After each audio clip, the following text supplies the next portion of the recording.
once again. Like this. Just pull on this magnetic flap and lift. First thing you'll see is the phone wrapped in plastic. On this top flap you'll find this card, almost like a seal of authenticity. Only a limited amount of these phones are sold. Next, let's lift up this flap to pick up the phone. But we'll set it aside for now. Removing this tray reveals all the accessories that come with. All are black instead of white, and there are more than what you'd usually find inside a Mate 20 box. Let's go through them one by one, shall we? First up, some premium-looking USB-C earphones. Two 45-watt supercharged chargers. One has a UK or Singapore head, the other a European plug.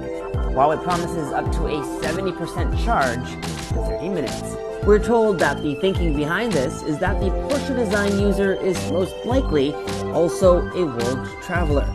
Of course, two USB-C cables to go along with the two chargers. Next, wrapped in plastic is a leather case and USB-C to headphone adapter.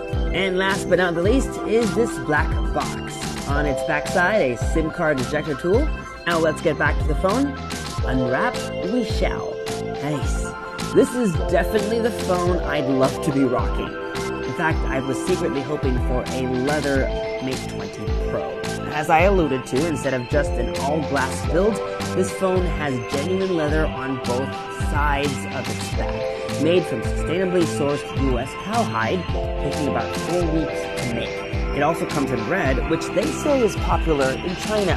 On the middle of the phone is a slab of glass. If you tilt the phone back and forth, you'll notice a line that darts across the glass back from top to bottom. We're told the phone was designed with symmetry in mind. Unlike on the regular Mate 20 and Mate 20 Pro, the cameras on the Porsche Design Edition are flushed against the glass and don't stick out, while still keeping the phone's square arrangement.